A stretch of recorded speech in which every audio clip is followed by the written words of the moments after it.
El 27 de enero de 1945, soldados del 60º Ejército del Primer Frente Ucraniano del Ejército Rojo cruzaron los alambres de un campo en la Alta Silesia ocupada.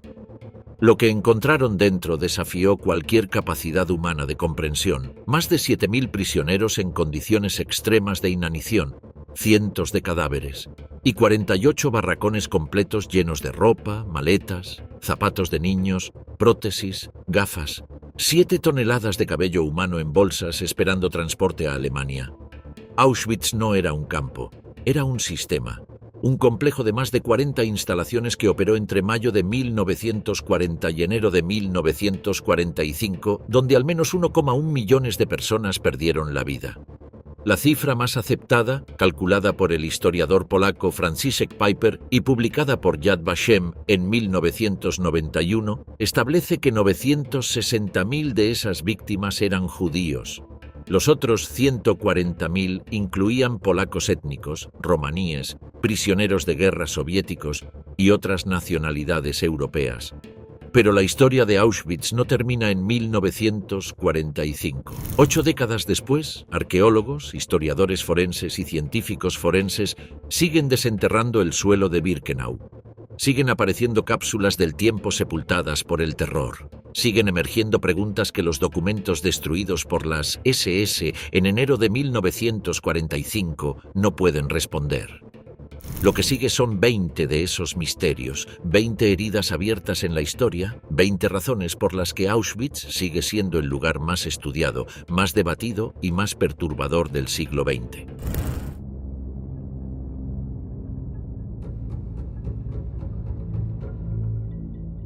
Josef Rudolf Mengele nació el 16 de marzo de 1911 en Günzburg, Baviera, en el seno de una familia de industriales.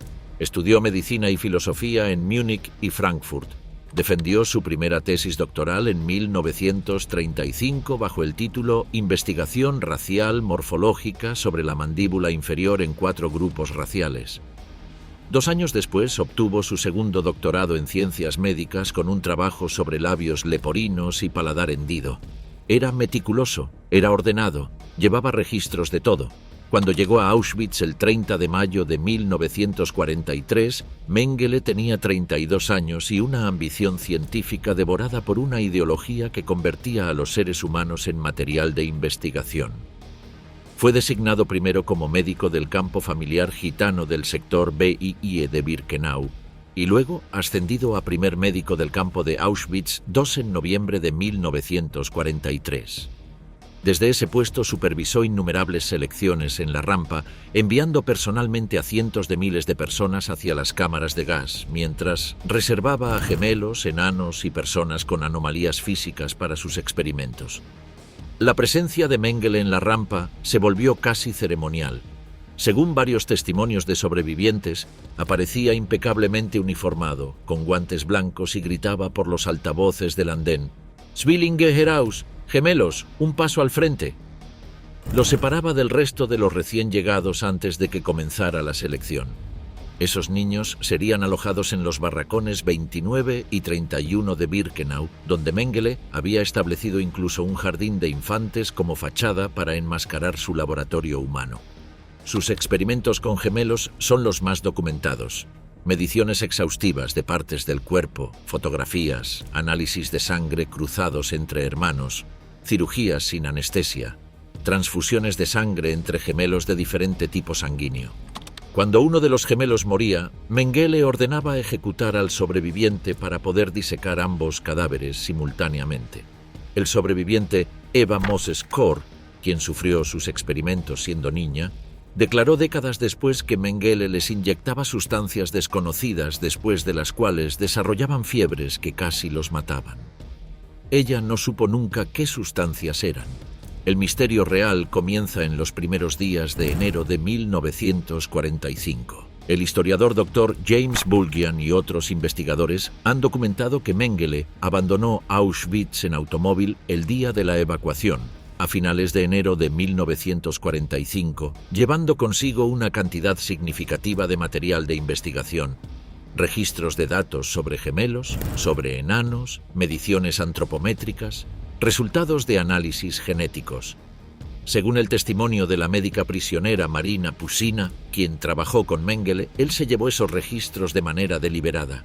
Los supervivientes Wilhelm Brasse y varios miembros del Sonderkommando confirmaron después de la guerra que habían recibido órdenes de quemar fotografías y películas de los experimentos. Pero no todo fue destruido. Los experimentos de Mengele concluyeron en los primeros días de diciembre de 1944, apenas 2 semanas antes de la evacuación del campo. Con el Ejército Rojo acercándose, se inició la quema de la administración del campo para destruir las pruebas. Wilhelm Brasse, quien sobrevivió a Auschwitz, testificó después de la guerra que él y un prisionero compañero recibieron la orden de Mengele de quemar fotos y películas de sus experimentos. Sin embargo, no todo el material de investigación fue destruido.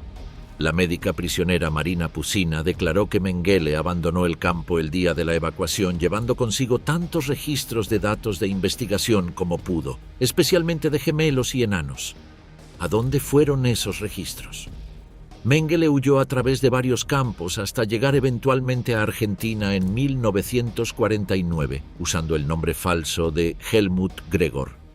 Vivió bajo su nombre real en Buenos Aires durante casi una década, cómodamente instalado en uno de los mejores barrios de la capital, según revelaron documentos de la Policía Federal Argentina descubiertos recientemente por investigadores de MDR Investigative. En 1959, después de la captura de Adolf Eichmann por el Mossad israelí, huyó a Paraguay obteniendo la ciudadanía bajo el gobierno de Alfredo Stroessner y finalmente se instaló en Brasil, donde murió ahogado en Bertioga el 7 de febrero de 1979 durante un accidente cerebrovascular mientras nadaba en el mar. En 1985, la policía brasileña descubrió en su casa en el barrio de Diadema, en Sao Paulo, más de 3.000 páginas de escritos que hoy se conservan en la sede de la Policía Federal brasileña. No son sus registros de Auschwitz. Son memorias autobiográficas, poemas, reflexiones filosóficas, un ejercicio de autoabsolución escrito por un hombre que sabía exactamente lo que había hecho. En ese texto autobiográfico, Mengele intenta ponerse en el lugar de sus víctimas para demostrar que es más fuerte que ellas. Según análisis de investigadores que han estudiado esas páginas, Mengele construye una persona que él cree que es él mismo, capaz de suprimir sus impulsos, fingiendo indiferencia hacia todos. En febrero de 2010, un nieto de un sobreviviente del Holocausto compró en subasta, por una suma no revelada, el diario de Mengele de 180 páginas. En 2011, la misma casa de subastas volvió a vender, también entre diversas protestas, otros 31 volúmenes de diarios de Mengele, adquiridos por un anónimo coleccionista que pagó $245.000. Pero los registros científicos de Auschwitz, aquellos cuadernos llenos de datos genéticos sobre gemelos y enanos, aún no han aparecido. No están en ningún archivo conocido, no están en los archivos federales alemanes, no están en Yad Vashem ni en los archivos del Museo Estatal de Auschwitz-Birkenau. Los resultados específicos de sus estudios genéticos, aquellos que él mismo consideraba su contribución a la ciencia racial nazi, permanecen desaparecidos. La pregunta que los historiadores no pueden responder es si esos registros fueron destruidos en la huida, si fueron vendidos en algún momento a través del circuito de coleccionistas privados, o si aún duermen en algún archivo sin catalogar, esperando a ser descubiertos.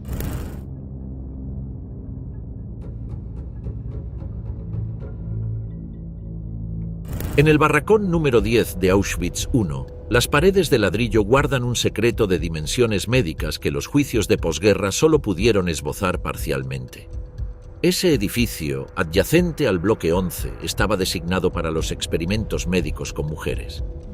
La ventana de su planta baja daba al patio del muro de la muerte. Desde adentro, las mujeres podían escuchar los disparos en la nuca de los condenados. El SS Sturmbannführer Dr. Karl Klauberg, nacido en Wupperhof el 18 de septiembre de 1898, era antes de la guerra una autoridad reconocida en el tratamiento de la infertilidad femenina. Su reputación llegó a los círculos de las SS de la manera más absurda posible. Había tratado con éxito a la esposa de un oficial de las SS que llevaba años intentando concebir. La noticia se difundió rápidamente en esos círculos y en julio de 1942 Himmler lo convocó a Berlín. También estaban presentes en esa reunión Richard Glucks, supervisor del sistema de campos de concentración, y el profesor Karl Gebhardt. Klauberg fue puesto a disposición del Reich para una misión inversa a la que le había dado fama.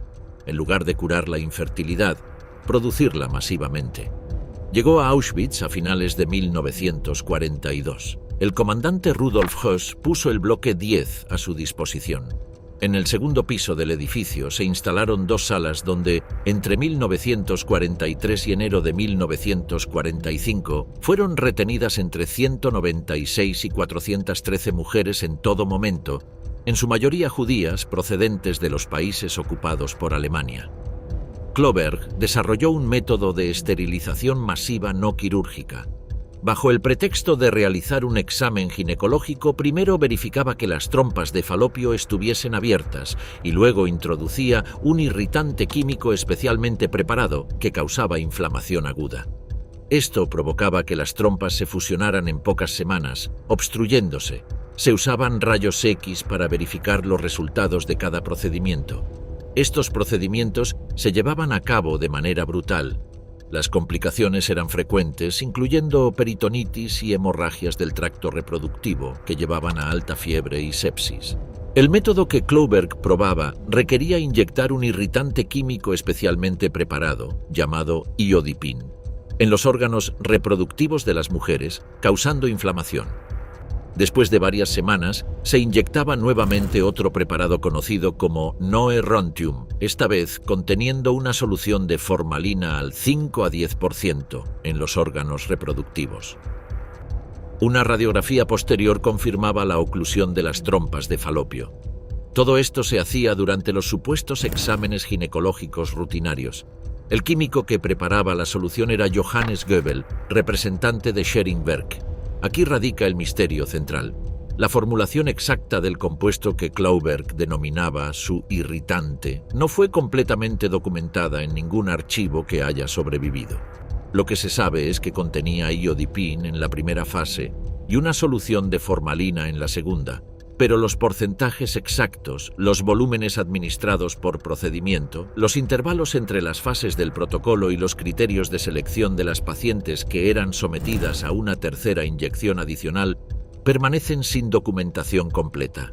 Los registros médicos que Klauberg mantenía de sus experimentos fueron destruidos o se llevaron con él durante la evacuación del campo. En junio de 1943, Klauberg presentó un informe sobre sus hallazgos. Escribió que todavía necesitaban muchas mejoras y ajustes, pero que incluso en ese punto podía afirmar que, con la ayuda de su personal médico, era capaz de esterilizar a 1000 mujeres por día. Auschwitz-Birkenau. Esa carta a Himmler del 7 de junio de 1943 fue presentada como evidencia en el juicio de los médicos de Nuremberg y es uno de los pocos documentos originales que sobrevivieron. Sin embargo, incluso esa carta describe el método en términos vagos, como si el propio Klauberg guardara deliberadamente el detalle técnico de la formulación. El otro médico que operaba en el bloque 10 era el SS Hauptsturmführer Horst Schumann, nacido en Halle el 1 de mayo de 1906, ex director de los centros de eutanasia de Grafeneck y Sonnenstein. Usando 2 cámaras de Röntgen, enfocaba rayos X sobre los testículos de los hombres y los ovarios de las mujeres para intentar determinar la dosis óptima de radiación necesaria para causar infertilidad total. Las consecuencias de esta irradiación incluían graves quemaduras, dermatitis por radiación y lesiones purulentas de difícil curación. Después de varias semanas, algunos de los prisioneros masculinos y femeninos eran quirúrgicamente castrados con el propósito de someter sus órganos a pruebas de laboratorio. Los parámetros técnicos exactos de las dosis de irradiación que Schumann utilizaba tampoco están documentados con precisión. Las 2 cámaras de Röntgen que empleaba eran equipos fabricados por Siemens. El nivel de radiación que estas máquinas podían generar en 1942 y la dosis específica por sesión que Schumann consideraba efectiva para producir esterilización sin matar al paciente de inmediato nunca quedaron registrados en documentos accesibles. Al igual que Klauberg, Schumann evacuó el campo antes de la llegada del Ejército Rojo. Lo que diferencia a ambos médicos en términos del legado de impunidad es significativo. Durante la evacuación del campo, Klauberg se fue a Ravensbrück, donde continuó los experimentos. Después de la guerra fue capturado por autoridades soviéticas y juzgado. Fue condenado a prisión, pero en 1955, basándose en un acuerdo entre la República Federal Alemana y la Unión Soviética, regresó a Alemania y decidió reanudar su práctica médica. Sin embargo, fue arrestado el 21 de noviembre de ese mismo año. Auschwitz-Birkenau murió el 9 de agosto de 1957 en la cárcel de Kiel, esperando juicio sin haber respondido ante un tribunal alemán por sus crímenes en Auschwitz. Schumann vivió libremente en Ghana durante años, trabajando como médico en el hospital de Kumasi. Cuando Ghana aceptó una solicitud de extradición alemana en 1966 y fue devuelto a la República Federal Alemana, su juicio fue suspendido repetidamente por razones de salud. Murió en Frankfurt en 1983, con 77 años, sin haber sido condenado.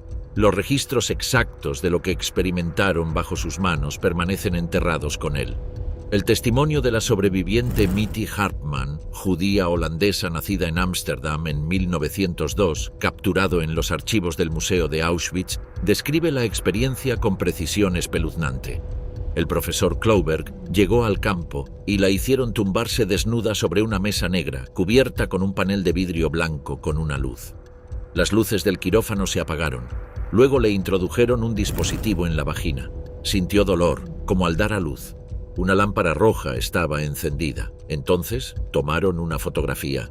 Auschwitz, ni Klauberg ni Schumann describieron nunca el propósito específico de esa documentación fotográfica. Las fotografías tomadas durante los procedimientos desaparecieron.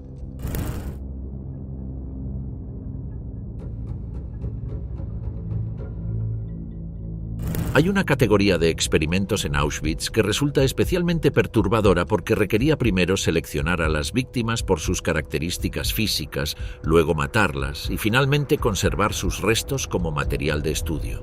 El proyecto era simple en su horror: construir una colección de esqueletos judíos para demostrar científicamente la inferioridad racial de la población judía.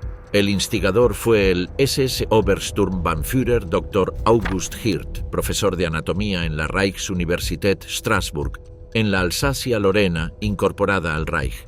Hirt convenció a Heinrich Himmler de que era necesario construir una colección antropológica sistemática de esqueletos de judíos para las futuras generaciones de investigadores raciales nazis.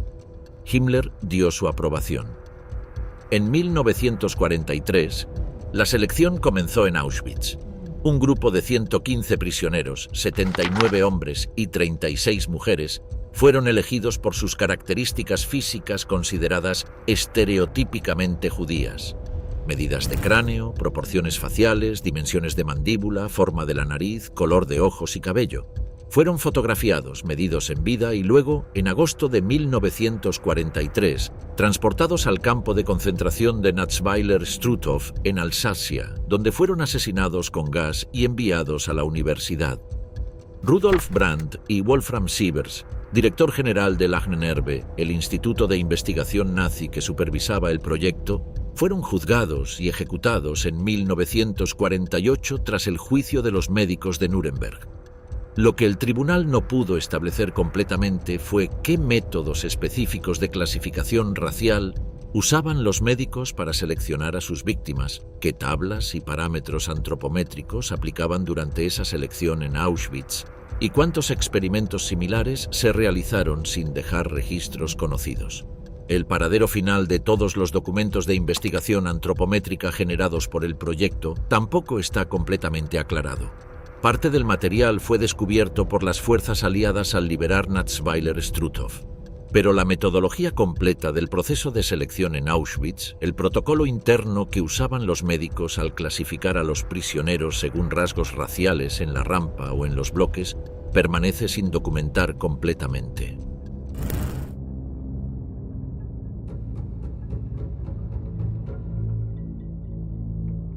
La pregunta que los historiadores no pueden responder con certeza no es qué hizo Mengele, sino qué creyó haber descubierto.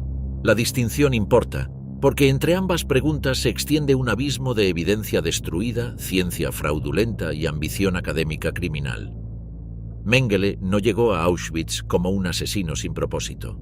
Llegó con un proyecto de investigación definido, respaldado institucionalmente por uno de los centros científicos más prestigiosos del Reich. Los experimentos con gemelos no eran estudios sobre cómo hacer que las mujeres alemanas tuvieran más hijos, como muchos sobrevivientes creyeron. En realidad, eran una continuación de la investigación de Verschuer, que involucraba estudios genéticos, estudios sobre hereditariedad, ciertas anomalías en la estructura de los organismos y proteínas específicas que podían usarse para identificar susceptibilidad a enfermedades. El profesor Ottmar Freiherr von Verschuer, director del Instituto Kaiser Wilhelm de Antropología, Herencia Humana y Eugenesia desde 1942, había construido su carrera académica sobre el estudio comparativo de gemelos. Tenía un problema metodológico fundamental. Los estudios de gemelos son proyectos de largo plazo que requieren décadas de seguimiento y el consentimiento de los sujetos. Auschwitz resolvió ambos problemas de golpe. En un campo de concentración se tenía acceso, en un solo lugar, a una multitud de personas de diferentes razas, de diferentes orígenes y apariencias, a menudo padeciendo diversas enfermedades. Y lo más importante, también había gemelos allí, disponibles constantemente. Según el historiador Paul Weindling, los registros muestran que 582 gemelos fueron reunidos por Mengele para propósitos de investigación. El interés de Mengele en los gemelos ha sido objeto de especulación, con algunos sugiriendo que intentaba aumentar la tasa de nacimiento alemana. Sin embargo, Marwell argumenta que su interés estaba enraizado en la tradición establecida de estudios de gemelos usados para evaluar la hereditariedad de rasgos. Wikipedia. Los números de otros investigadores son diferentes. Algunos estudios citan hasta 3.000 niños sometidos a sus experimentos. La discrepancia refleja la imprecisión de los registros supervivientes. El protocolo de trabajo era sistemático. Mengele empleaba como asistentes a prisioneros con formación médica o científica, entre ellos el médico Miklos Nisli y la antropóloga Dina Gottlieb. Mengele era conocido por experimentar con los ojos. Uno de sus estudios estaba relacionado con la heterocromía iridum, una condición en la que los ojos de las personas son de diferentes colores. Después de matar a las personas con heterocromía, Mengele extraía sus ojos y los enviaba al Instituto Kaiser Wilhelm de Antropología, Herencia Humana y Genética en Berlín, bajo la dirección del Dr. Ottmar Freiherr von Verschuer. Esos envíos regulares de material biológico a Berlín son el nudo central del misterio. Von Verschuer recibió sangre, órganos, ojos y datos estadísticos de Auschwitz entre 1943 y 1945. Usó ese material para sus publicaciones científicas durante la guerra, acreditando el trabajo a su investigación en curso sin mencionar la fuente. Cuando fue investigado después de la guerra, sostuvo que no sabía que el material provenía de experimentos criminales. La investigación de desnazificación de 1946 concluyó que no era posible demostrar una complicidad consciente y von Verschuer reanudó su carrera académica, llegando a ser profesor en Münster hasta 1965. Mengele quería continuar los experimentos con gemelos que había comenzado con von Verschuer y ahora tenía una población cautiva sobre la cual hacerlo. Aunque sus experimentos anteriores habían sido legítimos, su trabajo en Auschwitz-Birkenau no lo era. Abandonando la ética médica y los protocolos de investigación, Mengele comenzó a realizar experimentos horrorosos en hasta 1.500 parejas de gemelos, muchos de ellos niños. Los procedimientos incluían análisis comparativos de marcadores sanguíneos entre gemelos idénticos para identificar variaciones que pudieran deberse al entorno en lugar de la genética. Según el testimonio de Nisli en sus memorias publicadas en 1946, Mengele enviaba regularmente informes escritos a von Verschuer detallando sus observaciones. Mengele intervino personalmente para detener la orden del médico de las SS rival Heinz Tilo, quien había seleccionado a la mitad de los gemelos para ser asesinados en octubre de 1944. Ese dato revela que Mengele protegía a sus sujetos de investigación como un científico protegería su material de laboratorio, lo que subraya el nivel de organización del proyecto. Lo que resulta profundamente enigmático es el destino de los cuadernos de notas científicas que Mengele usaba en el campo. No son los diarios personales que aparecieron en subasta, son las libretas de trabajo donde registraba las mediciones, los resultados de los análisis de sangre, las observaciones post-mortem. Según el testimonio de la médica prisionera Marina Pusina, esos materiales fueron sacados del campo cuando Mengele evacuó. El trabajo de Mengele y el de sus colaboradores ha generado datos considerados por los expertos médicos como completamente carentes de validez científica. Springer. Pero eso es un juicio retrospectivo sobre la calidad de los datos, no evidencia de que los datos no existan. En algún lugar pueden estar esos cuadernos de Auschwitz, con las observaciones que Mengele consideraba su contribución al conocimiento humano. Que sean científicamente nulos no significa que hayan desaparecido.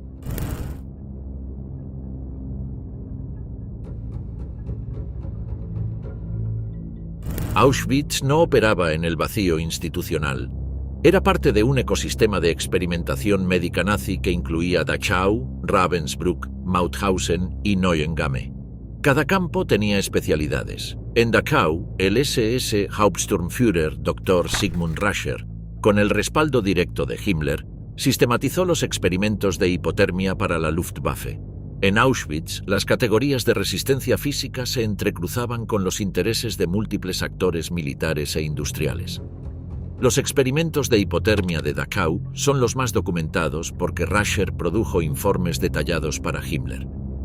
En un intento de ocultar las atrocidades, los registros originales e incriminatorios de la mayoría de los estudios con humanos en los campos de concentración fueron destruidos antes de que los campos fueran capturados por las fuerzas aliadas. Sin embargo, se recuperó posteriormente una gran cantidad de información relacionada con las extensas comunicaciones entre los investigadores y Himmler.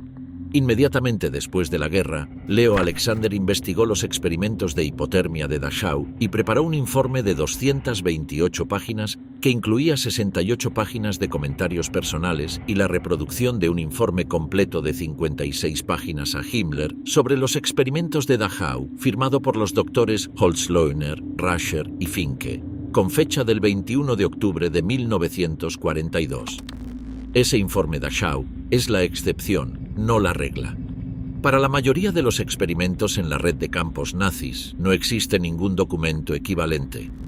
En Auschwitz específicamente, los experimentos de resistencia física estaban distribuidos entre varios médicos bajo la supervisión general del SS Standartenführer Dr. Eduard Wirtz, jefe médico del campo. Wirtz no dejó registros sistemáticos de los experimentos ajenos. Se suicidó en septiembre de 1945 mientras estaba bajo custodia británica. En Dachau, los experimentos de hipotermia involucraron entre 300 y 400 sujetos en 360 a 400 experimentos. Otra investigación colocó a los prisioneros desnudos en el exterior durante varias horas con temperaturas de hasta -6 grados Celsius. Además de estudiar los efectos físicos de la exposición al frío, los experimentadores también evaluaron diferentes métodos de recalentamiento de los sobrevivientes. Un asistente testificó posteriormente que algunos sujetos fueron arrojados a agua hirviendo para recalentarlos. El paralelo exacto de esos experimentos en Auschwitz es más difícil de documentar. Los testimonios de sobrevivientes del Bloque 10 y de otros barracones describen procedimientos que van más allá de la esterilización. Experimentos para estudiar la resistencia a la inanición, a las enfermedades infecciosas, a temperaturas extremas. El médico Emil Kaschub, oficial de la Wehrmacht dirigido a Auschwitz en 1944, realizó experimentos con sustancias tóxicas para estudiar síntomas de simulación de enfermedad entre los soldados alemanes. Kaschub inyectó o frotó en la piel de prisioneros todo tipo de sustancias tóxicas y también les dio medicamentos orales para inducir los mismos síntomas que reportaban los soldados alemanes. Sus víctimas eran docenas de judíos, en quienes indujo inflamaciones, lesiones purulentas y úlceras de difícil curación que llevaban a necrosis tisular. Lo que hace especialmente oscura esta categoría de experimentación es la ausencia de un organizador central que haya mantenido registros. Los experimentos de hipotermia de Rascher son conocidos porque Rascher necesitaba documentar sus resultados para justificar el apoyo de Himmler y presentarlos en conferencias militares. Rascher, al transmitir sus hallazgos sobre hipotermia a su superior Himmler, reportó que la muerte ocurría entre 53 y 100 minutos después de la inmersión. El examen posterior de sus notas de laboratorio por Leo Alexander, asesor psiquiátrico del fiscal jefe de crímenes de guerra en el juicio de los médicos de Nuremberg, reveló que la muerte en realidad tardaba más, de 80 minutos a 5 a 6 horas. Wiley Online Library. Ese detalle subraya algo crucial. Incluso los registros que sobrevivieron son a menudo fraudulentos en sus datos reportados. El doctor Robert Berger de la Harvard Medical School publicó una revisión exhaustiva en el New England Journal of Medicine en 1990, concluyendo que los datos de Dachau estaban plagados de inconsistencias, defectos metodológicos y falsificación directa. Berlin Experiences. Si los registros de Rascher, que sobrevivieron y fueron presentados como evidencia en Nuremberg, resultan ser científicamente fraudulentos, la pregunta sobre qué tipo de datos producían los experimentos similares en Auschwitz, donde los archivos fueron destruidos, adquiere una dimensión adicional. No solo se desconoce qué ocurrió, tampoco hay manera de saber si lo que los médicos registraban reflejaba lo que realmente observaban. Los experimentos de resistencia en Auschwitz también incluyeron estudios sobre la tuberculosis, malaria y enfermedades infecciosas que los médicos del campo realizaban en prisioneros seleccionados. Helmut Vetter, médico de Auschwitz y capitán de las SS que también trabajaba para Bayer-IG Farben, probó anestésicos en reclusas y escribió a Höss solicitando más sujetos después de que el primer grupo muriera durante las pruebas. Esa correspondencia entre Vetter y Höss sobre la entrega de prisioneras para experimentos de Bayer es uno de los documentos más extraordinarios que sobrevivieron de los archivos del campo. Pero los resultados específicos de qué ocurrió con esas mujeres, cuántas murieron, cuáles sobrevivieron y qué datos clínicos recabó Vetter, no están documentados en ningún archivo conocido.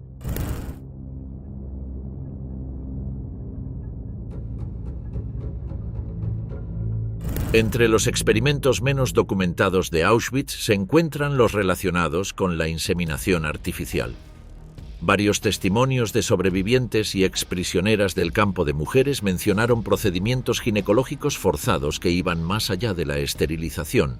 La inseminación forzada con el objetivo aparente de estudiar métodos de reproducción controlada. La magnitud de estos procedimientos, los protocolos exactos utilizados y los datos que buscaban recopilar nunca fueron completamente establecidos por los tribunales de posguerra. Lo que se sabe con certeza es que el barracón 10 de Auschwitz I estaba reservado para experimentos ginecológicos. El médico Karl Klauber documentó en una carta a Himmler en 1943 que con su método mejorado podía esterilizar a cientos de mujeres al día.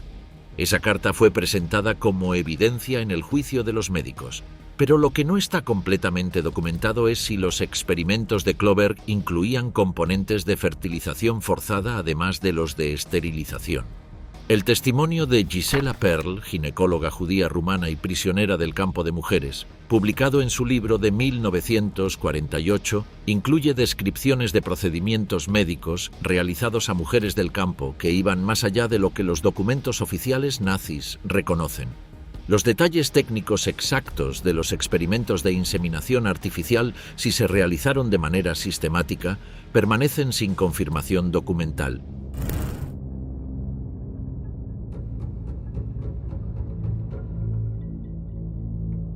En el verano de 1967, en plena Polonia comunista, un equipo arqueológico supervisado por investigadores del Museo Estatal de Auschwitz-Birkenau excavó el terreno adyacente a las ruinas del crematorio 3 de Birkenau.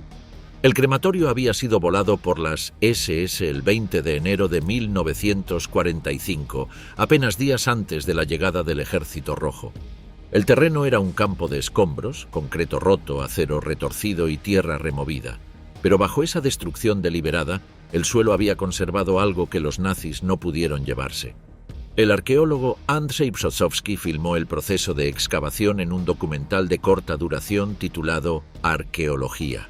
Las imágenes muestran a investigadores extrayendo objetos del suelo, fragmentos de zapatos, joyas deterioradas, relojes, cubiertos, termómetros, pipas de tabaco, encendedores, botones, llaves. Objetos que en casi todos los casos representaban lo último que sus dueños habían tocado en vida, dejados en el vestidor de la cámara de gas cuando les ordenaron desvestirse antes de entrar.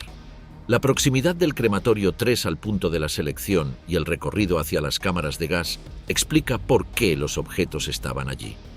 En los momentos de mayor actividad del campo, en el verano de 1944, el proceso era tan rápido y el volumen tan alto que muchos objetos caían al suelo, se perdían entre los escombros del proceso de vaciado de la vestimenta, o simplemente no eran recogidos antes de que el siguiente transporte llegara. El suelo mismo se convirtió en un archivo accidental.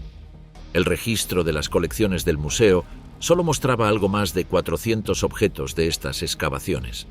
Los investigadores estaban convencidos, sin embargo, de que tenía que haber muchos más. Comenzaron la investigación de varios meses verificando la documentación archivística. Los rastros verificados individualmente se cortaban.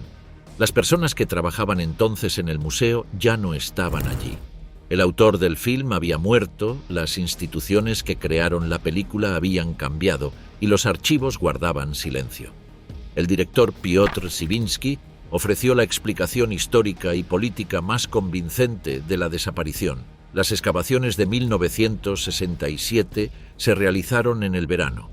Los objetos fueron clasificados y almacenados, presumiblemente para ser analizados y catalogados. Luego llegó el otoño polaco de 1967 y con él el inicio de la campaña antisemita del régimen comunista de Gomułka. Hay un giro político en 1968 y la autoridad comunista tomó un curso claramente antisemita. Quizás por eso no se apresuraron con la implementación y cierre de este proyecto. Los tiempos eran entonces difíciles para los temas relacionados con el Holocausto. Las 48 cajas de cartón fueron enviadas a la Academia Polaca de Ciencias en Varsovia y allí permanecieron sin catalogar, sin etiquetar, sin conexión visible con Auschwitz durante 4 décadas y media. La transición del régimen comunista a la democracia en 1989 agitó las instituciones polacas y redistribuyó archivos y colecciones a través de múltiples reorganizaciones. Las cajas sobrevivieron a todo eso porque nadie sabía exactamente qué contenían. La investigación que finalmente los recuperó se inició en 2015, cuando investigadores del museo vieron por primera vez el documental de Brzozowski de 1967 y reconocieron la escala de lo que había sido excavado. El proceso de localización duró meses. Después de una cuidadosa investigación, los funcionarios del museo contactaron con los últimos miembros vivos del estudio arqueológico original, quienes ayudaron a señalar la Academia Polaca de Artes y Ciencias, donde los objetos habían sido almacenados. Allí, los funcionarios del museo encontraron el resto de los artefactos faltantes todavía guardados en 48 cajas de cartón. El 3 de junio de 2016, los objetos regresaron al memorial. Pero la recuperación de esos 16.000 objetos plantea una pregunta más amplia sobre cuántas excavaciones arqueológicas informales o semiformales se realizaron en Auschwitz durante las décadas de 1950, 1960 y 1970, cuando el campo era un sitio de trabajo arqueológico activo, pero el contexto político polaco hacía que las instituciones relacionadas con el Holocausto operaran con recursos limitados y sin continuidad institucional garantizada. ¿Cuántos de esos materiales terminaron en otras colecciones, en archivos regionales de Polonia, o simplemente se perdieron durante las reorganizaciones postcomunistas? Es imposible de determinar. Lo que sí es posible afirmar es que el terreno de Birkenau contiene todavía zonas no excavadas sistemáticamente. Los análisis de georradar realizados a partir de los años 90 han identificado anomalías en el subsuelo en áreas adyacentes a los crematorios 2, 3 y 4, que podrían corresponder a depósitos de objetos similares a los descubiertos en 1967. El museo trabaja con los recursos que tiene, en un sitio de 175 hectáreas, con la obligación paralela de conservar lo ya conocido y proteger la integridad del sitio como lugar de sepultura.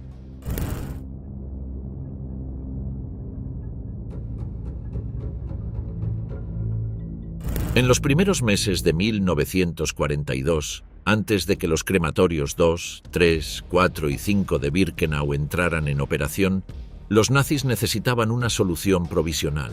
La encontraron en 2 granjas abandonadas de la aldea de Brzezinka, que los prisioneros llamaron la Casa Roja y la Casa Blanca. Las SS las denominaban Búnker 1 y Búnker 2. La Casa Roja era una pequeña construcción de ladrillo cuyos dueños habían sido expulsados. Los nazis tapiaron sus ventanas con ladrillos y convirtieron sus 4 habitaciones en 2 cámaras herméticas. Las puertas llevaban letreros que decían «Sur desinfección», a la desinfección. Era operativa para marzo de 1942. La Casa Blanca, más grande, estuvo lista en junio de 1942. El funcionamiento exacto de estas instalaciones improvisadas está documentado solo de manera parcial. Sabemos que el Zyklon B era introducido a través de agujeros en las paredes o los techos. Sabemos que los cadáveres eran enterrados en fosas masivas cercanas hasta que en 1943, con la llegada de los crematorios permanentes, las fosas fueron abiertas y los cuerpos exhumados y cremados. El Sonderkommando de ese periodo fue luego asesinado para silenciar a los testigos. Lo que los historiadores no han podido establecer completamente son los parámetros técnicos específicos de estas instalaciones improvisadas. ¿Cuántas personas podía contener cada cámara? ¿Cuánto tiempo duraba el proceso de gaseo con las concentraciones y temperaturas variables del invierno y el verano polacos? ¿Cuántos guardias de las SS necesitaba cada operación y cómo se protegían del gas que podría escapar al abrir las puertas? El Búnker 1 fue demolido en 1943 y el Búnker 2 en noviembre de 1944. Los planos originales de estas instalaciones nunca fueron encontrados.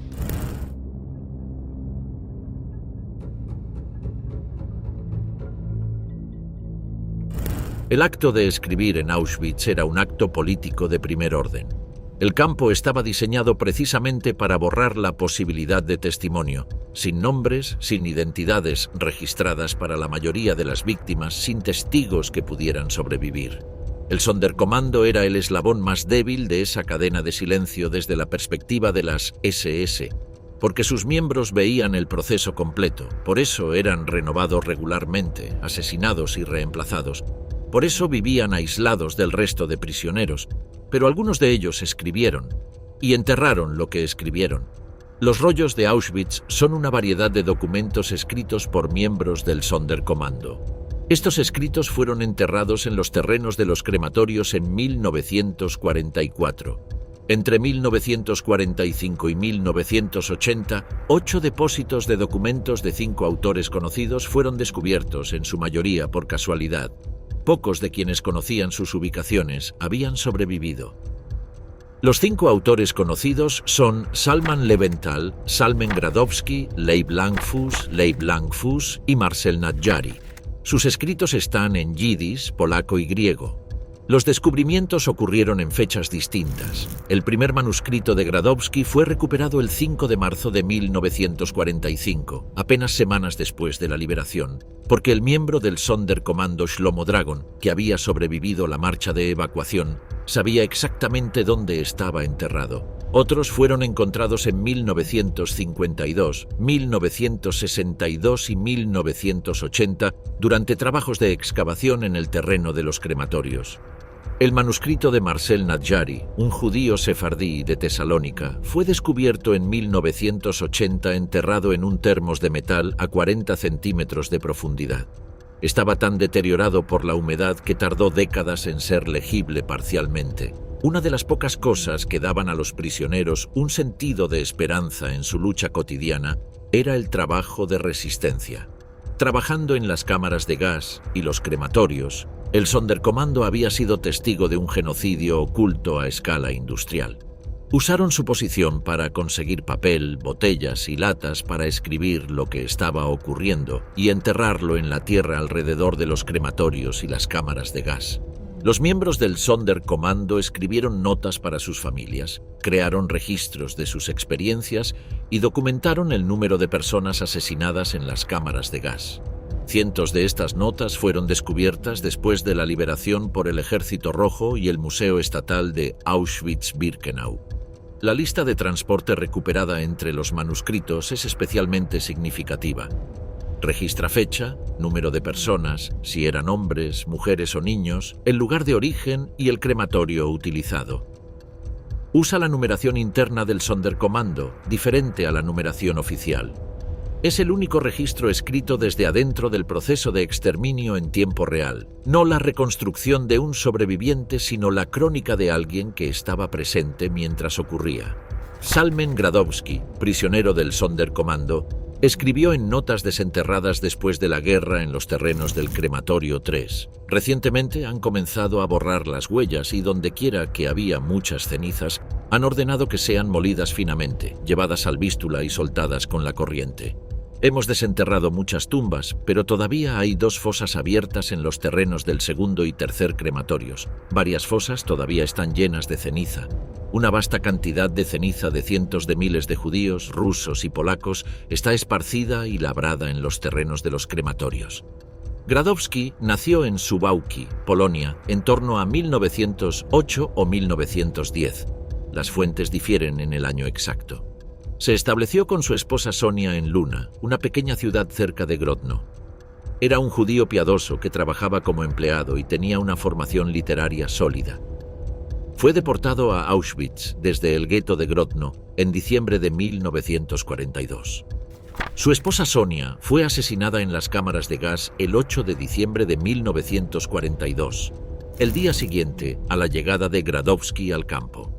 Fue asignado al Sonderkommando el mismo día en que su esposa era asesinada. Sus 2 manuscritos encontrados contienen 4 relatos sobre diferentes temas y una carta breve. El primero, un cuaderno separado, pudo haber sido escrito tan temprano como en 1943. El segundo, en 3 partes, comienza con una dirección metafórica a la Luna y describe los eventos ocurridos entre el 24 de febrero y el 8 de marzo de 1944. Incluyendo la selección de miembros del Sonderkommando que fueron deportados del campo el 24 de febrero y el exterminio de casi 4.000 judíos del gueto de Theresienstadt en la noche del 8 al 9 de marzo de 1944. Gradowski también participó activamente en la planificación del levantamiento del Sonderkommando que ocurrió el 7 de octubre de 1944. Murió en ese levantamiento o en las represalias inmediatamente posteriores. El primer manuscrito de Gradowski fue encontrado poco después de la liberación del campo de concentración de Auschwitz, cuando la Comisión Estatal Extraordinaria Soviética comenzó su trabajo recopilando evidencias de los crímenes cometidos por las SS. Uno de los prisioneros que ayudó desde el principio fue el miembro del Sonderkommando Shlomo Dragon, que había escapado de la marcha de evacuación. Sabiendo exactamente dónde había enterrado Gradowski su manuscrito en el terreno del Crematorio 3, lo recuperó personalmente del suelo el 5 de marzo de 1945. El paradero de los archivos no encontrados todavía sigue siendo un interrogante abierto que los especialistas del museo estudian con metodología geofísica. Los análisis de georradar aplicados en el área de los crematorios han detectado anomalías en el subsuelo consistentes con objetos enterrados, pero la mayoría de esas zonas no han sido excavadas por consideraciones de respeto a los restos humanos que también podrían encontrarse en el mismo terreno. La búsqueda, por tanto, avanza con una lentitud que refleja tanto los límites técnicos como los dilemas éticos de intervenir en lo que es simultáneamente un archivo histórico y un cementerio.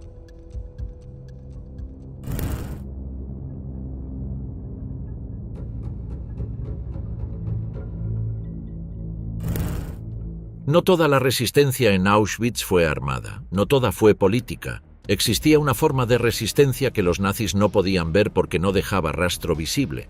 La resistencia cultural, el acto de mantener la humanidad viva en condiciones diseñadas para destruirla.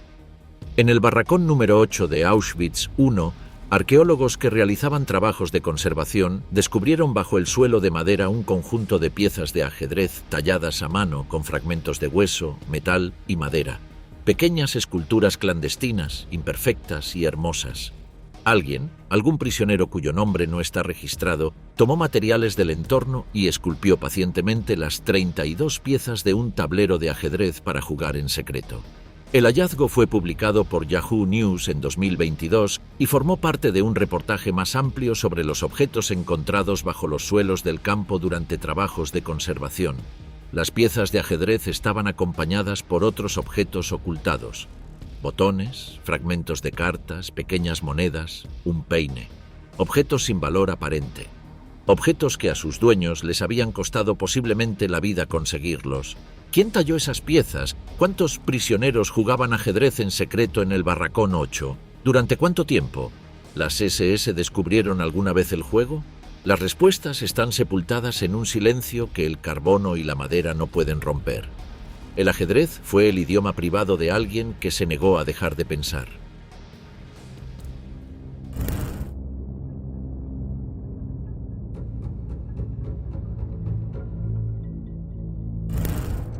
El Sonderkommando de Auschwitz-Birkenau era el grupo de prisioneros, mayoritariamente judíos, que las SS forzaban a operar las instalaciones de exterminio. Retiraban los cadáveres de las cámaras de gas, cortaban el pelo a los muertos, extraían las prótesis dentales de oro, transportaban los cuerpos a los crematorios e incineraban los restos. Los miembros del Sonderkommando vivían separados del resto del campo, con acceso a mejores raciones de comida y condiciones de alojamiento ligeramente superiores. El precio era convertirse en testigos de un genocidio industrial del que no podían escapar. Su esperanza de vida era corta. Eran asesinados y reemplazados regularmente para eliminar a los testigos. En ese contexto, algunos de ellos hicieron algo extraordinario. Escribieron. Enterraron sus testimonios en el suelo junto a los crematorios para que algún día, si algún sobreviviente podía indicar el lugar, el mundo supiera exactamente lo que había ocurrido desde adentro del proceso de exterminio. Estos escritos fueron enterrados en los terrenos de los crematorios en 1944. Entre 1945 y 1980, 8 depósitos de documentos de 5 autores conocidos fueron descubiertos, en su mayoría por casualidad. Pocos de quienes conocían sus ubicaciones habían sobrevivido. Los autores identificados son voces individuales con nombre y apellido y lugar de origen. Leib Langfuss era Dayan, juez religioso de Makov Mazowiecki, una pequeña ciudad al norte de Varsovia. Fue deportado a Auschwitz en diciembre de 1942. Su texto, La deportación, escrito en yiddish y que llena casi un cuaderno entero, narra la historia de la deportación de los judíos del gueto de Makov. Salman Lewenthal, de la ciudad de Ciechanów, al noroeste de Varsovia, fue deportado a Auschwitz a finales de 1942 y asignado al Sonderkommando en enero de 1943. Su manuscrito es el más detallado. Incluye los planes para el levantamiento del Sonderkommando y la crónica de cómo lo que realmente ocurrió el 7 de octubre de 1944 estuvo muy lejos de lo que habían planeado. El manuscrito fue muy dañado por el agua y las páginas fueron separadas y mezcladas en el proceso de intentar conservarlas. El caso de Salmen Gradowski es quizás el más documentado en cuanto al proceso de enterramiento y descubrimiento. Nacido en Suwałki, Polonia, en torno a 1908, Gradowski era un hombre cultivado con talento literario. Fue deportado desde el gueto de Grodno en diciembre de 1942 junto a toda su familia. Su esposa Sonia Gradowski fue asesinada en las cámaras de gas el 8 de diciembre de 1942, el día después de su llegada. Gradowski fue asignado al Sonderkommando y en ese infierno se convirtió en escritor. Escribió en yiddish, con una prosa que sus traductores y editores posteriores han descrito como poética incluso cuando describe lo indescriptible. Gradowski colocó los documentos en una cantimplora de aluminio y los enterró en las cenizas del patio del crematorio. Sin embargo, los movió de nuevo cuando los nazis comenzaron a remover el montón de cenizas. Liberty University fue consciente de que necesitaba esconder las pruebas en varios lugares para aumentar las probabilidades de que alguna sobreviviera. El primer manuscrito de Gradowski fue recuperado el 5 de marzo de 1945, apenas semanas después de la liberación. El miembro del Sonderkommando Shlomo Dragon, que había escapado de la marcha de evacuación a Wodzisław Śląski, sabiendo exactamente dónde Gradowski había enterrado su manuscrito en el terreno del crematorio 3, lo recuperó personalmente del suelo. Hay un cuarto nombre, Marcel Nadjari, judío griego de Salónica, deportado a Auschwitz en el gran transporte de 50.000 judíos griegos en 1943. Su carta fue encontrada en 1980 cerca del Crematorio 3, en un estado de deterioro tan avanzado que tardó décadas en ser descifrada parcialmente. En 2017, investigadores de la Universidad de Creta utilizaron técnicas de imagen multiespectral para recuperar el texto de un manuscrito dañado por el agua que el ojo humano no podía leer. Lo que encontraron era la letra de un hombre que sabía que iba a morir y que quería que su madre supiera lo que le había ocurrido. Los miembros del Sonderkommando también enterraron dientes como evidencia física del asesinato de los judíos, ya que sus cuerpos eran quemados y sus huesos triturados. Los trabajadores que tenían que extraer dientes probablemente escondieron algunos mientras trabajaban para enterrarlos más tarde. También escondieron ropa, fotos y otros objetos, pero los dientes eran un vínculo directo e importante con el asesinato. Los documentos conocidos incluyen listas exhaustivas de transportes, fecha, número de víctimas, origen geográfico y crematorio utilizado. Son la única fuente de datos internos sobre el funcionamiento de las cámaras de gas escritos por testigos directos en tiempo real. Una de las listas registra la fecha, cuántas personas, si eran hombres, mujeres o niños, el lugar de donde venían y el crematorio en que fueron asesinados. El Sonderkommando usaba un sistema de numeración diferente al que hoy usa el Museo de Auschwitz. Los 8 depósitos descubiertos entre 1945 y 1980 representan una fracción de lo que podría seguir enterrado. Los miembros del Sonderkommando que no pudieron indicar la localización de sus textos a los soldados soviéticos porque murieron en la marcha de evacuación de enero de 1945 o que sobrevivieron pero no fueron encontrados a tiempo por los investigadores, se llevaron esa información a sus tumbas. La búsqueda de los archivos aún no encontrados continúa. El terreno alrededor de los crematorios 2, 3 y 5 de Birkenau, las áreas donde el Sonderkommando tenía acceso, sigue siendo objeto de prospecciones arqueológicas no invasivas. Cada nueva técnica de imagen del subsuelo abre la posibilidad de que algún día la Tierra revele un recipiente metálico, un frasco sellado, una bolsa impermeable que contiene las últimas palabras de alguien que fue testigo de lo que ningún ser humano debería haber presenciado jamás.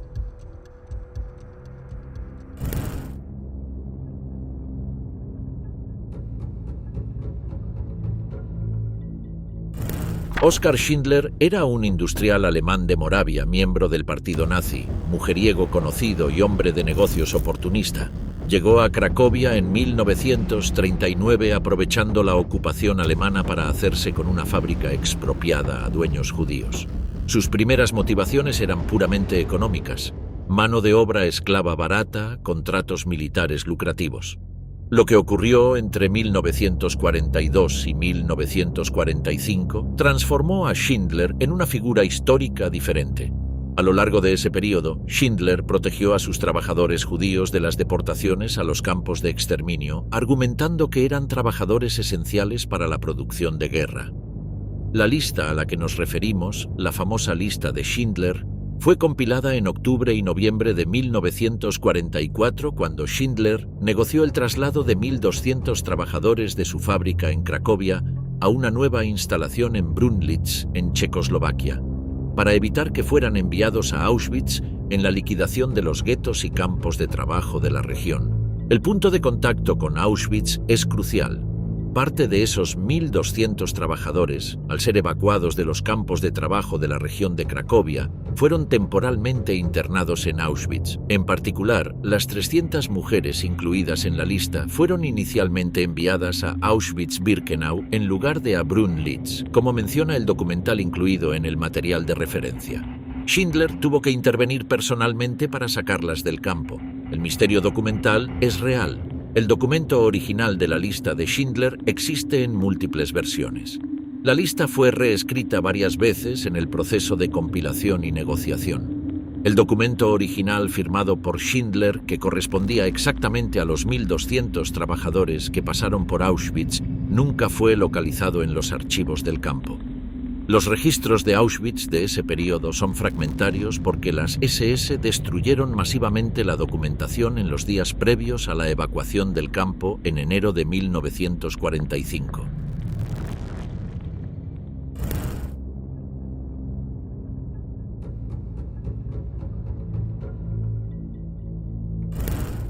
Las SS pusieron en práctica un protocolo de destrucción de evidencias durante las últimas semanas de existencia del campo. Heinrich Himmler había dado la orden explícita de que ningún prisionero debía caer vivo en manos del enemigo y de que las pruebas de los crímenes debían ser eliminadas. El 18 de enero de 1945 comenzó la evacuación masiva. Aproximadamente 58.000 prisioneros fueron obligados a marchar hacia el oeste bajo vigilancia armada. Las SS dinamitaron los crematorios 2 y 3 el 20 de enero y el crematorio 5 el 26 de enero. El complejo Canada de almacenamiento fue incendiado el 23 de enero. Ardió durante 5 días. Pero cometieron un error.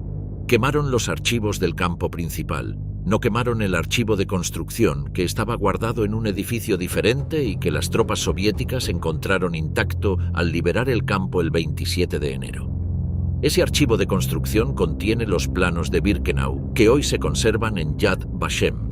Sin embargo, la destrucción de los registros de prisioneros fue masiva. De los 1,3 millones de personas que pasaron por Auschwitz, solo 400.207 fueron registradas con número de serie. Los 900.000 restantes fueron enviados directamente a las cámaras de gas sin ser registrados, lo que significa que nunca existió documentación nominal de su paso por el campo. Los registros de deportación de algunos países europeos, especialmente Hungría, sobrevivieron y permiten reconstruir parcialmente cuántas personas fueron deportadas. Pero para muchos otros grupos, los números son estimaciones basadas en evidencia indirecta. ¿Qué documentos adicionales podrían estar aún sin descubrir? Instituciones como el Centro Internacional sobre el Holocausto y la Resistencia de los Partisanos Judíos, Yad Vashem en Jerusalén, y los archivos del Museo Estatal de Auschwitz-Birkenau siguen recibiendo documentos privados donados por familias o descubiertos en colecciones particulares décadas después del fin de la guerra. La magnitud de lo que fue destruido en enero de 1945 hace imposible determinar qué fue exactamente perdido.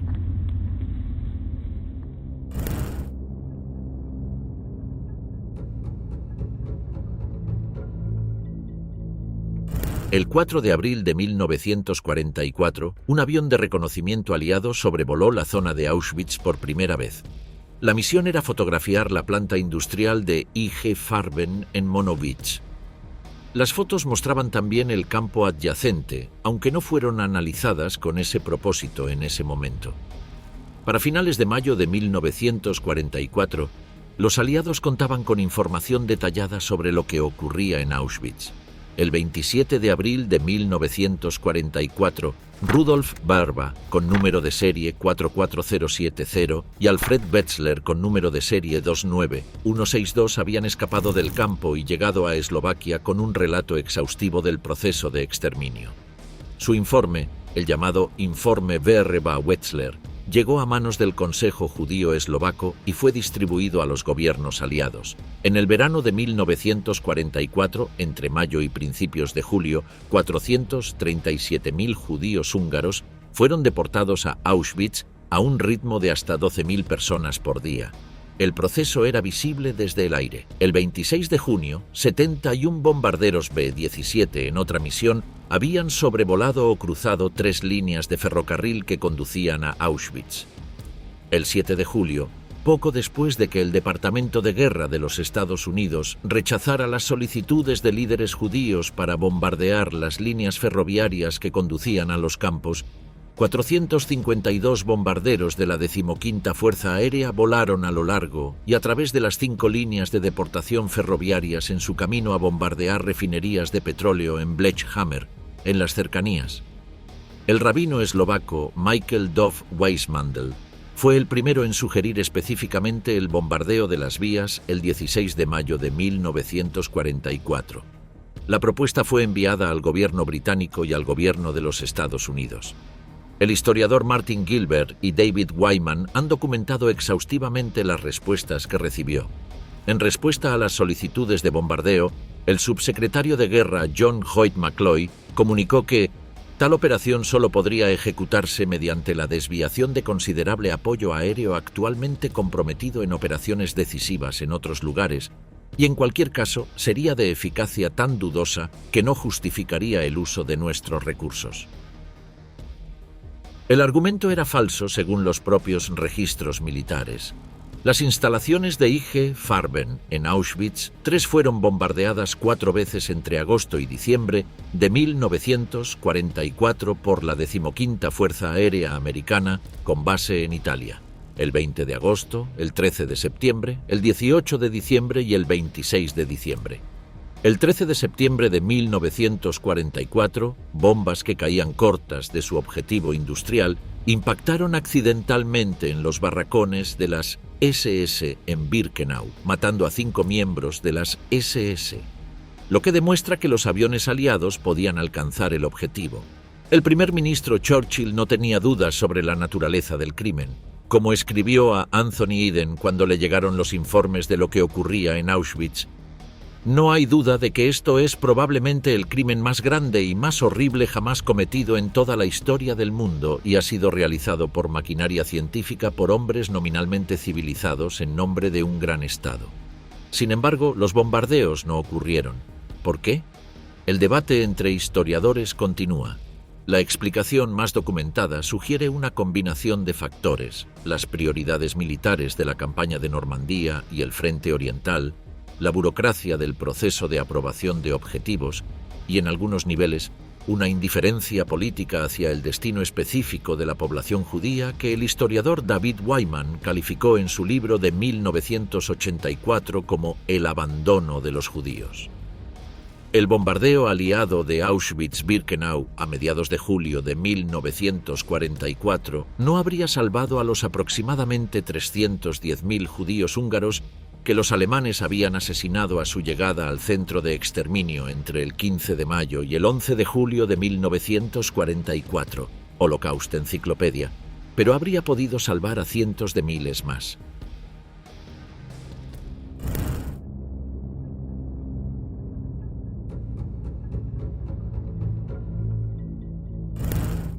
Los protocolos de Auschwitz son una de las fuentes documentales más extraordinarias de toda la historia del Holocausto. 4 relatos escritos por prisioneros fugados que describían con precisión técnica, geográfica y estadística el funcionamiento del campo de exterminio. Fueron completados y distribuidos entre abril y junio de 1944, precisamente cuando el ritmo de exterminio en Auschwitz llegaba a su máximo histórico con la deportación de los judíos húngaros. El informe Verba-Wetzler fue escrito por Rudolf Verba y Alfred Wetzler después de su escape del 27 de abril de 1944. Incluía planos del campo, estimaciones del número de víctimas, descripciones del proceso de selección y gaseo y advertencias explícitas sobre la inminente deportación de los judíos húngaros. El informe Rosin-Mordovich fue elaborado por Arnost Rosin con número 29.858 y Czesław Mordovich con número 84.216, quienes escaparon el 27 de mayo de 1944. Juntos, estos documentos describían Auschwitz con una precisión que ningún informe de inteligencia aliada había logrado hasta ese momento. Los protocolos llegaron al gobierno checoslovaco en el exilio en junio de 1944. La información sobre Auschwitz llegó a nuevos niveles de detalle tras las fugas de 2 prisioneros en abril de 1944 y 2 más un mes después. Sus testimonios combinados formaron la base de los documentos conocidos como los protocolos de Auschwitz. Churchill fue presionado para bombardear las líneas ferroviarias o las cámaras de gas para detener los asesinatos, pero los argumentos continuaron durante todo el verano. Los comandantes militares dijeron que un ataque de precisión no tenía casi ninguna posibilidad de éxito. Sin embargo, no se realizó ningún estudio exhaustivo del asunto. El misterio histórico no es si los aliados tenían la información, porque claramente la tenían. El misterio es la secuencia exacta de decisiones burocráticas y políticas que llevó a que esa información, recibida en primavera de 1944, no produjera ninguna acción militar hasta que las cámaras de gas de Auschwitz cerraron por orden de Himmler el 1 o 2 de noviembre de 1944. ¿Cuántas personas murieron durante esos meses mientras los documentos circulaban por escritorios gubernamentales en Londres y Washington? Es una pregunta que la aritmética histórica puede responder, pero que ningún memorándum burocrático puede justificar.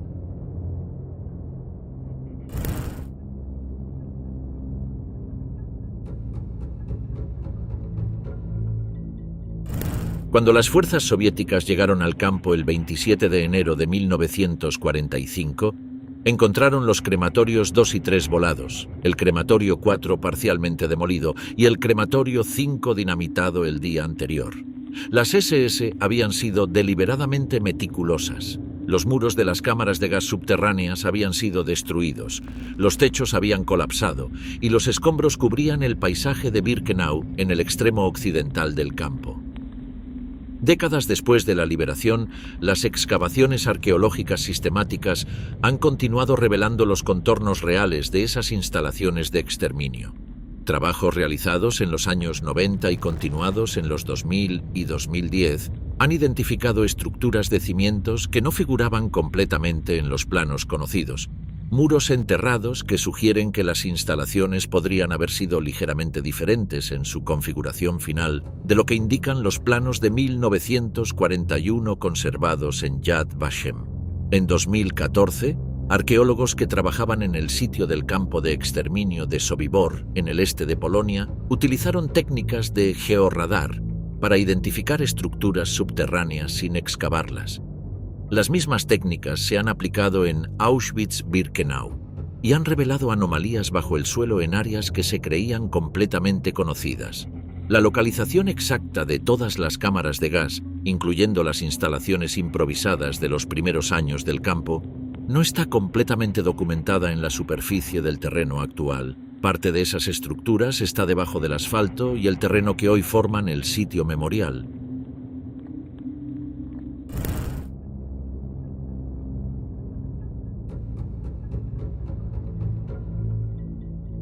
Más de 1,1 millones de personas fueron asesinadas en Auschwitz. Esa cifra, calculada por el historiador František Pijper en su estudio de finales de los años 80 y publicada por Yad Vashem en 1991, es el consenso académico más sólido que existe.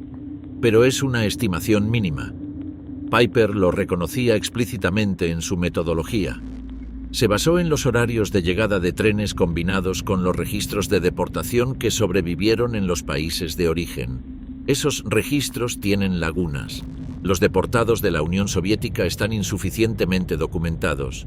Los romaníes y sinti, deportados desde múltiples países sin el mismo nivel de burocracia de registro, están aún menos documentados.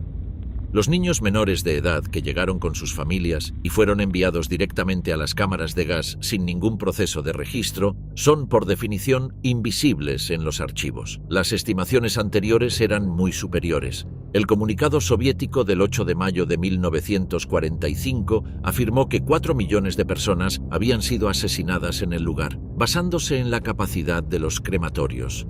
Rudolf Höss declaró ante los fiscales de Nuremberg que al menos 2,5 millones de personas habían sido gaseadas, aunque en sus memorias escritas en prisión cuestionó esa cifra como excesiva. El misterio real no es la cifra redonda, es lo que yace detrás de ella. Los nombres desconocidos, las vidas sin documentación, las familias enteras que llegaron a Auschwitz en un vagón de ganado y desaparecieron en las cenizas sin dejar huella en ningún archivo. Salmen Gradowski, prisionero del Sonderkommando, escribió en notas desenterradas después de la guerra en los terrenos del crematorio 3. Últimamente han empezado a borrar las huellas y dondequiera que había mucha ceniza, han ordenado molerla finamente, llevarla al vístula y soltarla con la corriente. Hemos desenterrado muchas tumbas, pero todavía hay 2 fosas abiertas en los terrenos del segundo y tercer crematorios. Varias fosas todavía están llenas de ceniza. Una vasta cantidad de ceniza de cientos de miles de judíos, rusos y polacos está esparcida y labrada en los terrenos de los crematorios.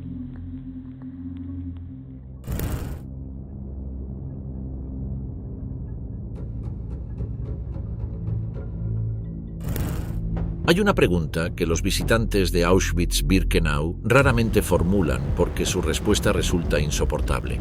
¿A dónde fueron las cenizas? Se sabe que fueron utilizadas de múltiples maneras. Rudolf Höss, en sus memorias escritas bajo custodia, describió una orden de Heinrich Himmler transmitida en julio de 1942 a través de la oficina de Adolf Eichmann y del comandante de las SS, Paul Blobel. Todas las fosas comunes debían abrirse y los cadáveres incinerados. Además, las cenizas debían eliminarse de tal manera que fuera imposible en el futuro calcular el número de cadáveres incinerados. Se sabe que las cenizas fueron esparcidas en el río Vístula. Se sabe que fueron enterradas en fosas en el bosque de Birkenau. Se sabe que fueron usadas como fertilizante en los campos agrícolas del complejo, como describe el testimonio del subcampo Wirtschaftshof Budi, donde los prisioneros mezclaban cenizas humanas con césped y estiércol. Se sabe que parte de los huesos que no habían sido completamente cremados eran molidos en morteros de madera y esparcidos. Lo que no se sabe es la localización exacta de todas las fosas de cenizas en el bosque de Birkenau. Las investigaciones arqueológicas del sitio han identificado algunas de esas fosas, pero el trabajo no está completo. En el otoño polaco, cuando la vegetación se seca, los análisis de suelo revelan anomalías que sugieren la presencia de materiales orgánicos a diversas profundidades. El equipo de conservación del museo trabaja sistemáticamente, pero el terreno de Birkenau cubre 175 hectáreas y su exploración científica completa requiere décadas. Para las familias de las víctimas, la localización de esas fosas tiene una dimensión que va más allá de la arqueología. Es el único lugar de duelo posible para personas que no tienen tumba identificada. Los estanques artificiales de Birkenau, donde el Sonderkommando fue obligado a esparcir cenizas durante el periodo de mayor actividad del campo, son hoy parte del paisaje del memorial, lugares donde las familias colocan flores sin saber si las cenizas de sus seres queridos están efectivamente allí.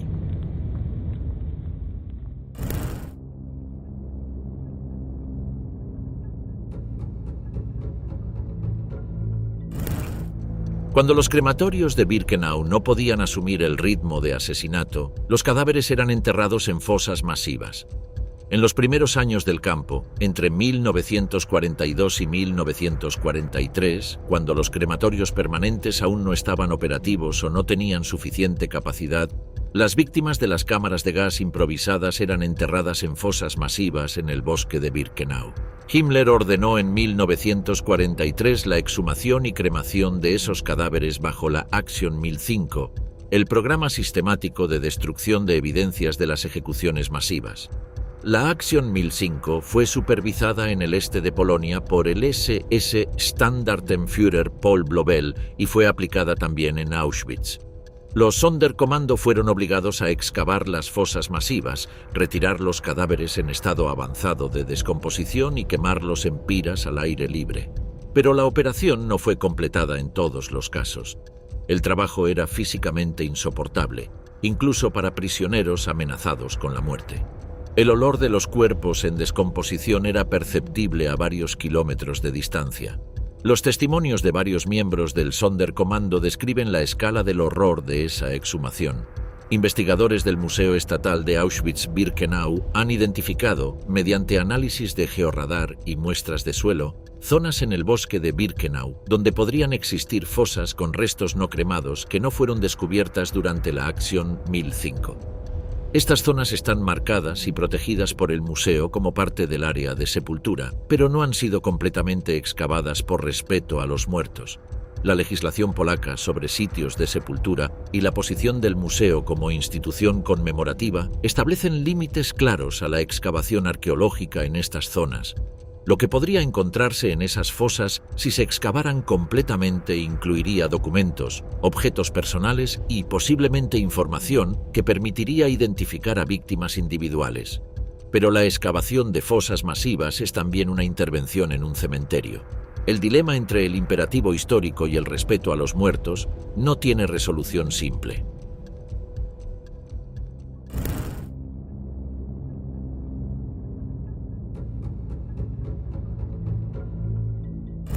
La arqueología del miedo deja un tipo de rastro específico, los objetos escondidos, cosas que los prisioneros enterraron bajo los suelos de los barracones, cosieron dentro de los colchones, ocultaron en dobles fondos de objetos de uso cotidiano.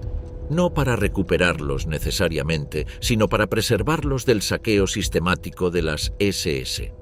En el bloque 17 de Auschwitz I, investigadores que realizaban trabajos de conservación y documentación encontraron objetos escondidos bajo el suelo. cubiertos, herramientas pequeñas, fragmentos de documentos, monedas. Objetos sin valor aparente en el contexto del campo que representaban, sin embargo, algo fundamental: la insistencia de sus dueños en conservar algo propio en un sistema diseñado para despojar a los prisioneros de cualquier posesión y cualquier identidad. El misterio específico del bloque 17 es doble. Primero, el propósito exacto de cada objeto y la identidad de sus dueños permanecen desconocidos. Los cubiertos eran valiosos en el campo porque la diferencia entre una cuchara y no tenerla era la diferencia entre poder comer y no poder hacerlo. Las herramientas pequeñas podían usarse para fabricar objetos de trueque. Los fragmentos de documentos podían ser cartas, identificaciones o pases que en determinadas circunstancias podrían salvar una vida. Segundo, la excavación sistemática del área de los barracones no ha sido completada. El Museo de Auschwitz trabaja con recursos limitados en un sitio que comprende cientos de edificios y hectáreas de terreno. Los sótanos de varios bloques de Auschwitz I están aún parcialmente inexplorados desde el punto de vista arqueológico formal. Lo que podría encontrarse en esos espacios, qué historias individuales podrían emerger de objetos aún enterrados bajo el suelo, es un misterio que el tiempo, la humedad y la descomposición están cerrando progresivamente.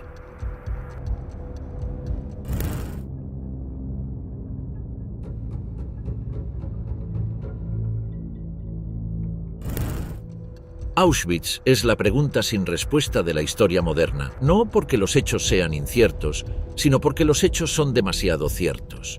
1,1 millones de personas asesinadas en un solo lugar, 4 crematorios que incineraban cuerpos a un ritmo de 4.416 por día en condiciones normales y hasta 20.000 por día usando fosas al aire libre en el verano de 1944. Una empresa industrial, IG Farben, construyendo una fábrica junto al campo para aprovechar la mano de obra esclava de los prisioneros condenados a muerte. Un médico con 2 doctorados, impecablemente uniformado, seleccionando gemelos en la rampa mientras mandaba a sus familias a las cámaras de gas. Los misterios descritos en este documental no son anomalías del sistema. Son producto de la misma lógica que construyó el campo: la destrucción deliberada de evidencias para imposibilitar el recuento, la negación sistemática de identidad individual a las víctimas para hacer imposible el duelo, la dispersión de las cenizas en el Vístula para que el río borrara lo que los archivos habían documentado. Después de la guerra, solo 789 miembros del personal de Auschwitz, no más del 15%, fueron juzgados. El comandante Rudolf Höss fue ahorcado el 16 de abril de 1947 junto al crematorio I de Auschwitz I, el mismo lugar donde comenzaron los experimentos con Zyklon B en septiembre de 1941. Josef Mengele murió libre en una playa de Brasil en 1979, con 68 años y más de 3.000 páginas de memorias autobiográficas que nunca incluyeron ningún arrepentimiento. Los misterios de Auschwitz no son solo preguntas históricas. Son la evidencia de que el crimen más documentado de la historia moderna sigue siendo incompleto en su reconstrucción. Sigue habiendo fosas sin excavar, archivos sin encontrar, nombres sin registrar, testimonios sin descubrir. El trabajo de los historiadores, los arqueólogos y los científicos forenses en Auschwitz no ha terminado. No terminará en décadas. Quizás nunca termine del todo, porque la escala de lo ocurrido excede cualquier capacidad humana de documentación completa. Y ese es, quizás, el misterio más profundo de todos: que un sistema diseñado industrialmente para eliminar cualquier rastro de sus víctimas haya tenido tanto éxito que 80 años después, con toda la tecnología y metodología del siglo XXI, todavía no podamos responder preguntas tan fundamentales como cuántas personas murieron exactamente, dónde están sus restos y qué registros científicos de sus sufrimientos permanecen ocultos en algún archivo sin catalogar o en alguna caja de cartón olvidada en un sótano institucional. El suelo de Birkenau sigue hablando. El problema es que no todos escuchan.